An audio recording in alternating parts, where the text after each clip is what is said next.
তো আসসালামু আলাইকুম। ওয়ালাইকুম আসসালাম। তো মিথিলা আপু কেমন আছেন? আলহামদুলিল্লাহ ভালো।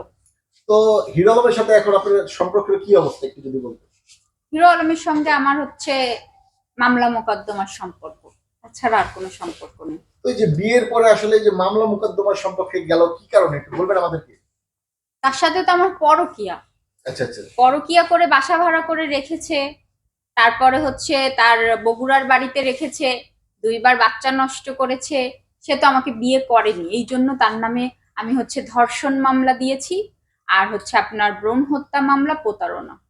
আচ্ছা আচ্ছা। তো রিসেন্ট একটা ভিডিও দেখেছি আপনার প্রচুর ভাইরাল হয়েছে, যে আপনি হিরো আলমকে বলছিলেন যে আমারটা শুকায় নাই, তুই পারিস না, এই সেই বিষয়টা যদি একটু বলতেন। আসলে কি এটা হচ্ছে সোশ্যাল মিডিয়ায় আমি দিতে চাইনি, এই ইন্টেনশনে ভিডিওটা আমি করি নাই।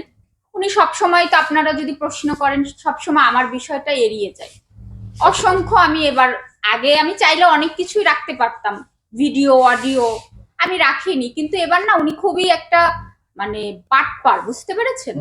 মানে ডাইরেক্ট মানে ওনাকে হচ্ছে ভয়েজে বা ভিডিওতে প্রমাণ না দিলে উনি স্বীকার করে না। আমি ওই ভিডিওটা করে রেখেছিলাম, মানে আমি বাইরে বেরোবো, ওনার সঙ্গে আমার কথা হচ্ছে, এমনি আমি ভিডিওটা চালু করে রেখেছিলাম। ওইটা ওনাকেও আমি দেইনি, কিন্তু উনি কিছু ছবি আপলোড দিয়েছিল, আমি ওনাকে নিষেধ করেছিলাম এটা আপনি ডিলিট করেন ওনার আইডিতে। পরে উনি ডিলিট করেনি, তখন আমি রাগে এইগুলা দিয়ে দিয়েছি আর কি, আপলোড করেছি আমার আইডিতে। তারপর ওখান থেকে নিয়ে তো এখন তো একেবারে ছড়িয়ে গেছে সামাজিক যোগাযোগ মাধ্যমে। আর একটা কথা হচ্ছে, এটা তো ক্লিয়ার হয়ে গেল উনি তো মিথিলাকে চিনেই না, তাহলে মিথিলার সাথে এই টাইপের কথা হয়েছে, আমি প্রমাণ দিলাম। প্রমাণটা যদি শুনতে খারাপও লাগে, সত্যি তো। তো এই যে আপু কি কথাটা হয়েছিল একটু যদি বলতেন আসলে, মানে আলম ভাইয়ের সাথে।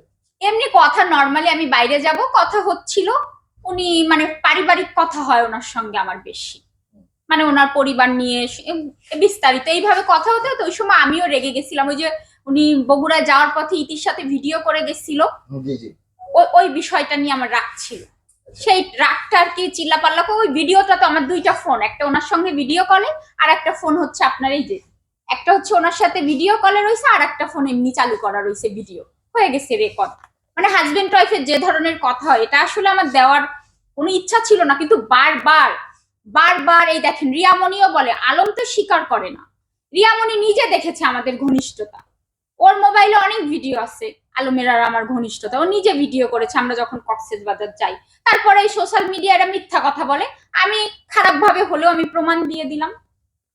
তো কি কথা বলেছিলেন একটু যদি বলতেন আসলে, যে চালু করে দিব আমরা একটু মানে ওইটা হয় কি, আমি 2 দিন আগে সে আমার সঙ্গে থেকে, সে যদি শুনি আবার ইতির কাছে নাকি 18 নম্বর সেক্টরে গেছে, তখন আমি এজ এ ওয়াইফ হিসাবে তো রেগে যাইতেই পারি, যে তোর কি 2টা ওয়াইফ আছে, তাতেও কি তোর হয় না, তুই তো পারিস না। কথাটা এইভাবে আমি বলে ফেলছি। তো আলম কি আসলে পারে না নাকি? এখন তো সবাই জেনেই গেছে, অবশ্যই মিথিলার সাথে পারে না, মানে অন্য অন্য মানুষের কাছে পারে সেটা জানি না আমি। তো কারো কাছেই তো আমরা দেখতেছি পারে না, সেজন্য কি সব বউ চলে যায় নাকি? মনে হয়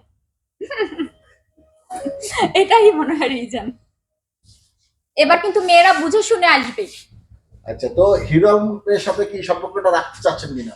না না, আর সম্পর্ক এতদিনেও আমার একটা ইচ্ছা ছিল তার সঙ্গে আমি সারা জীবন কাটাবো, কিন্তু যখন তার আর আমার অন্তরঙ্গ মুহূর্ত সে ভিডিও করে সেটা নিয়ে আমাকে ব্ল্যাকমেইলিং করেছে, এত মানে হাজবেন্ড হিসাবে তাকে যে সম্মান ভালোবাসা, আপনারা আগের ভিডিওগুলো দেখবেন, আমি সব জায়গায় আমি তার প্রতি আমার ভালোবাসাটা প্রকাশ করেছি। আচ্ছা আপু, বুঝতে পারলাম না মানে কি ধরনের ভিডিও সে আমাকে তার অফিসে নিয়ে, সে হচ্ছে ক্যামেরা ছিল তার রুমে, আচ্ছা আচ্ছা, আমার আর তার অন্তরঙ্গ মুহূর্ত সে ভিডিও করেছে, সেটা আমার ঘৃণা লাগছে কি, সে করুক, সে তার আমাকে ব্ল্যাকমেইলিং করার জন্য করুক, কিন্তু তার অ্যাসিস্ট্যান্ট সেলিম ভিডিওটা দেখেছে, এটার জন্য আমি তাকে আর মেনে নিতে পারবো না। মানে অফিসের মধ্যে অন্তরঙ্গ বলতে কি বুঝছো? মানে ওনার অফিসের ভেতরেই তো, ওই রিয়াও তো বাসায় থাকে না, আমার যখন উনি ওনার অফিসেই হচ্ছে ওনার বউদের নিয়ে উনি রাখে, মানে বউদেরকে নিয়ে অফিসের মধ্যে কি রঙ্গোলি খেলা করে বা আলা, এটা হাজবেন্ড ওয়াইফের যেটা, এটা তো সবার ভাই, এটা কি? তো এটা তো বেডরুম আছে, বাসা আছে। বাসা তো আগে তো আমার বাসা অফিসের পাশে ছিল, এখন অনেক দূর না। আচ্ছা আচ্ছা। আর রিয়ার বাসা উনি যেতে পারে না, রিয়ার মেয়েটা বা পরিবারটা মানে বিশৃঙ্খলা উনি পছন্দ করে না, এই জন্য রিয়াকেও অফিসে নিয়ে আসে। মানে আপনাদের সাথে যখন মিলামেশা করে এটা কি অফিসেই বেশিরভাগ করে? অফিসেই আমার সাথে এটা ছিল না, যখন আমার বাসা অফিসের পাশে ছিল, ওনার পুরনো অফিস হচ্ছে তার পাশেই আমার বাসা ছিল, তখন উনি প্রতিদিন রাতেই বাসায় চলে আসতো। আচ্ছা একটু কাটি।